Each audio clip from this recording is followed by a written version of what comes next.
Think not that I am come to destroy the law or the prophets. I am not come to destroy, but to fulfill.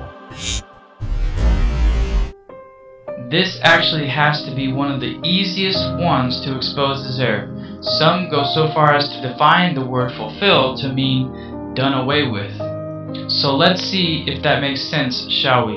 Let's reword that verse to their likening. Think not that I have come to destroy the law or the prophets. I have not come to destroy, but to do away with it.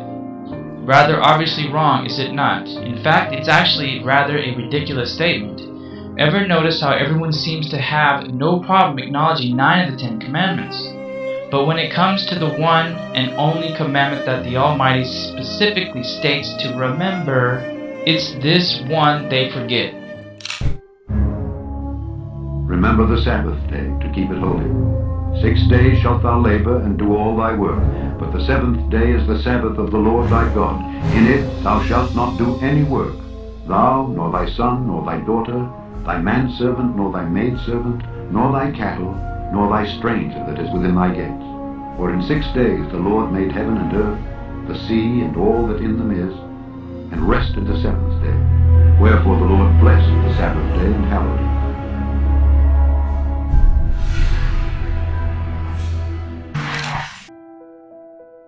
Notice the word fulfill used in another verse by Jesus, Matthew 3:15.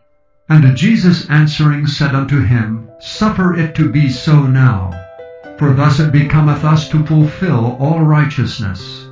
Then he suffered him. According to their theology and defining of the word fulfill, meaning to do away with, they are now preaching Jesus wanted baptism to do away with righteousness. Ridiculous, isn't it? Jesus went to John to be baptized by him, as the word declares. John wants to be baptized by Jesus instead though. Yet Jesus wants him to go ahead and baptize him anyways, so that he can fulfill all righteousness. Jesus came to magnify the law, people. He came to fulfill it. He came to make it real unto us. Plus, what of this passage? Matthew 5:18. But first, let's take that passage from the scriptures where it says, Lo, I am with you always, even unto the end of the world, and further drive home the reality of his holy law. In Matthew 5:18 we read, For verily I say unto you, till heaven and earth pass, one jot, one tittle shall in no wise pass from the law, till all be fulfilled. It says here, until heaven and earth pass away. We understand here that the law of God will be here always, even to the end of the world. Do we not? Fact is, the heavens and the earth have not yet passed away, have they? And all has not been yet fulfilled, has it? And seeing how the earth and heaven are still here, the law must still be binding. And see how the law is still binding? We see that Jesus is still with us, even to the end of the world. Plus, with understanding of the real meaning of the word fulfill here, what is this verse saying? Not one jot or tittle shall pass from the law until all be fulfilled. Shall we rephrase it the way they preach it? They say, For verily I say unto you, till heaven and earth pass, one jot or one tittle shall in no wise pass from the law, till all be done away with. Again, it is rather ridiculous, is it not? The scriptures openly expose them with such ease, it's rather laughable at this point, is it not? I mean, come on, they are saying that not one jot or tittle will pass away till all is done away with? What is that?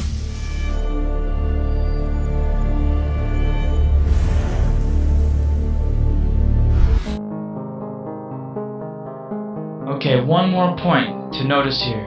The passage said, One jot, one tittle shall in no wise pass from the law, till all be fulfilled. Look around. Has the heaven and the earth passed away? No. Then neither has one jot or tittle of the law. Let's sum it up.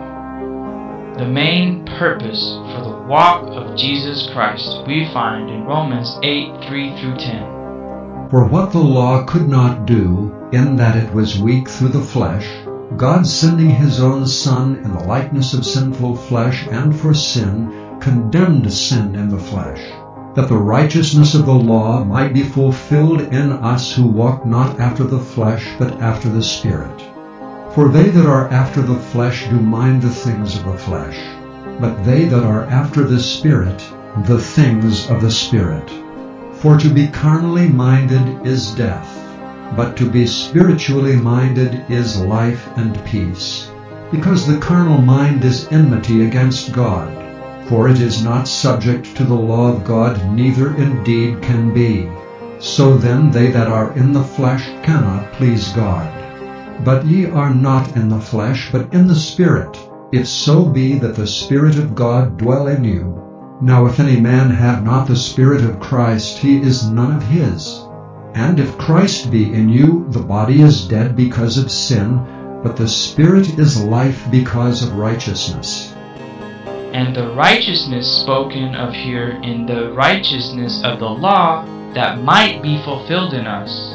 And by the way, the word fulfill in this passage, they say it means done away with. Truth is, their own theology exposes them perfectly. The law Christ came to fulfill was actually the law of Moses that held shadowy elements that point to the cross. If I were to ask to share one passage that proves he came to fulfill the law of Moses, which are customs of the Jewish nation as pertains to the feast days, I would quote Acts 6:14, where it says, For we have heard him say that this Jesus of Nazareth shall destroy this place, and shall change the customs which Moses delivered us.